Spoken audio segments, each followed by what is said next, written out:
upward and downward. That's the theme of this presentation. And how does this align with the various regulatory frameworks in place that the organizations, in this case, the operators, are expected to demonstrate compliance against? My name is Adesh Gowde. I've been in risk compliance, GRC, and telecom and financial services, the domain that I've worked in the last 25 years in various capacities, as a consultant, as an advisor. So that's me. I've been in the region for the last 25 years. Worked with firms such as Ernst & Young, Abu Dhabi Police, and for the last 14 years, I founded 2 companies. And this is the second venture that we founded. So the pain or the problem that we wanted to solve was every time we took a technical finding, a report, to the organization's leadership, be it CXOs, be it board, okay. The question they asked us, and this is a common pattern, is, so what? I have a signaling report, and there's a possibility of, having unauthorized users that we can latch onto a network. So what? Or we come up with a finding where it's possible to, via the kiosk at the service center, it's possible to laterally move onto the network and reach the internal corporate network. So what? The so what was a compelling reason for us to start diving into this area of how do we quantify? And once quantified, how can this be consistent from one MNO to another MNO or even across industries?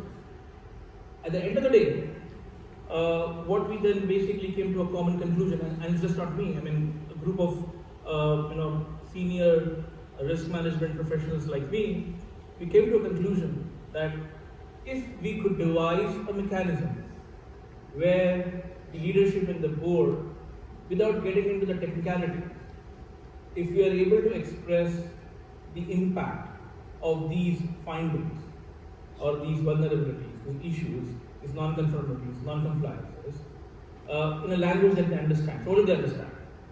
They understand top line, bottom line impact. They understand subscriber impact.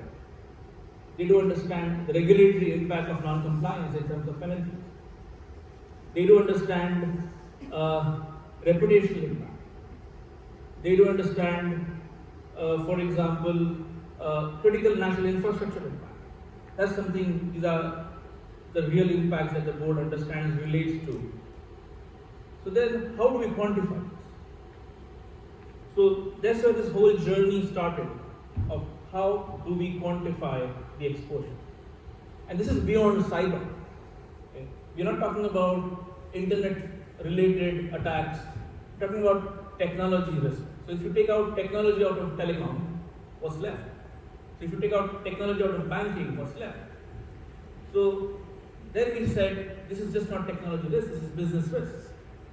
So that's where we coined the term better, business technology exposure and resilience. So that was the point of pain when we started this journey 5 years ago. There have been extensive research that has gone into this. And now we have reached a point where, in principle, we have decided to open source this. Let larger community benefit from this, which I'm going to cover in a presentation. And then this can be then considered as a framework of choice by various industries. And this is highly industry-centric.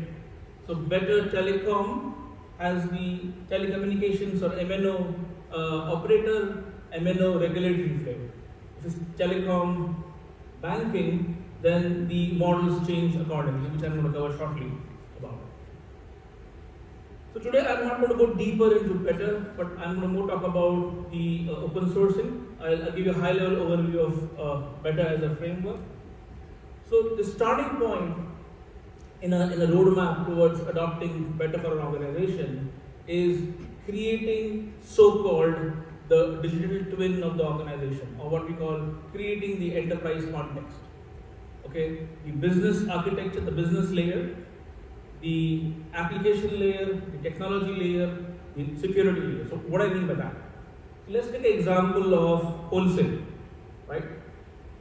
So within wholesale, we start from the LOB, the service, the revenue, the customer. So we define wholesale as a context in terms of, and in this case, wholesale is an example, but you take any part of a business. You start from the LOB, product, service, channel, revenue, subscribers, regulations. We define that. And this definition is done in a manner, so it has its own syntax. It's done in a manner where it is mostly automated. So this information today is available within the organization at different data points. So for example, the revenue information is available with the revenue assurance team. So ARPU of a service, for example, ARPU of a user, for example, is available. So these data points do exist. Then coming to products and services, again available with the products team. What we do then is bring all this together in one single context, and now you have a near real estate context of the organization defined in the business architecture, what we call the business context. Similarly, the application stack is then defined. Whatever applications are being used across the fulfillment assurance and billing lifecycle. Then the different data points, it goes right up to assets. And the key principle over here is we're using existing data points available within the organization in terms of the interfaces. So for example, assets. The organization may have a chasm. So asset management is commonly found to be a problem across industries, including in telecom. So asset management interfaces, be it chasm, be it CMDBs, or be it element managers, right from a node up to a LOB, the entire organization is mapped. And this is a dynamic mapping. Some data points change more often than the others. Some are relatively, I would say, less dynamic. But this is the digital twin of the organization, what we call the enterprise context. So that was the first building block I just explained. Second aspect is defining how important, or what we call context valuation. Okay, each of those building blocks, a definitive dynamic prioritization technique that's suggested in better is then adopted. Primarily, or the most commonly used parameters in this is revenue, subscriber, strategic importance, and CNI. These are hard values. So for example, how important is within wholesale, let's say in system A, okay, is it a revenue generating, is it revenue supporting, or is it a non-revenue system? That's at the application layer classification. Similarly, if you go to subscriber side, okay, on similarly fixed line services. So by service, by revenue, by channel, revenue classifications are done, and they are linked back to the revenue assurance system. These mappings again are done via the existing integration layer. Now, organization already has the necessary tools in place. We are not reinventing the wheel. Orchestrator is already in place. Okay? We are only defining this blueprint of automation when it comes to better. So, enterprise context valuation is all about that digital twin that we created and the various elements in that, the various blocks in that. We prioritize that. So, any point of time you have a non-compliance, you have a non-conformity, you have a vulnerability, you have a threat. Now you could associate that to the relevant part of the context and then determine the overall prioritization and the valuation based on the overall context valuation. So now you know between 5 vulnerabilities that are provided to you, why this is important, how does this adversely affect the business, because we have now done the context valuation. Third component in this piece now is the adverse impact. Okay. So adverse impact is what are those various elements that adversely impact the business in this context. For example, we yesterday were discussing about in a couple of presentations about SMS blasters. Now, SMS blaster as a scenario, how does this adversely impact wholesale? No impact. However, there could be some other scenario which does directly impact wholesale as a business. So defining those adverse impacts in a particular taxonomy using the context adverse impact approach, now we can specifically identify attack vectors, threats, threat categories, scenarios, and correlate that to an adverse impact and the business and which part of the business it's impacting. Because now we have an end-to-end traceability from business right down to this. That's what we call exposure factor valuation. So in exposure factor valuation, threat modeling, threat analysis, these are components that are already existing in the organization. We are not reinventing the wheel.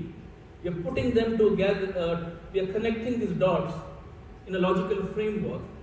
And then this framework becomes a blueprint for adoption, which end result is now board, the leadership, the management, the CXOs, including the technical folks in the organization, have a common language of expressing organization's impact as per the priorities of the organization. What we call better quantification. So now organization can quantify the better posture and most importantly communicate. I could walk up to the board, ask for a budget, basis the exposure that we are subjected to. And this is now quantifiable. And this quantification is commonly agreed upon. It's not something which the CISO may talk, the board may talk, and there would be disagreement. These are absolutely hard numbers. As long as the organization agrees upon the better methodology, there is a commonly agreed taxonomy in place, and you would move forward in understanding the overall exposure. A typical view for a board or a CEO, wherein we now go and walk in and talk about, I have exposure on fixed line services, and this materially means X, be subscribers, be revenue, potential impact, or for that matter, our prepaid business has an X impact. Now, this is a language that they understand. Bottom line is what they understand. Now, the underlying root causes of these could come out of a non-conformity or a non-compliance on a node. Could be there is an issue with the configuration. Could be a process weakness. Could be a recent vulnerability that's basically discovered. And ultimately, all of these rolls up to fulfillment, assurance, and billing. And now, if you're able to materially express this, that's what our objective in better is. This is the sample view, and then there's a score that comes up. Now we talk to the management on that score. How progressively we have improved on that particular score, and that's where the common dialogue starts. With some just views. Again, these are indicative views. You could create the way you want it. The end objective of better is the ability to express, the ability to communicate with the leadership using some common quantifiable metrics and an approach to get to that. This is the better framework overall, which is starting from the principles of better. What is better and what better does not do is clearly defined. The approach and the methodology.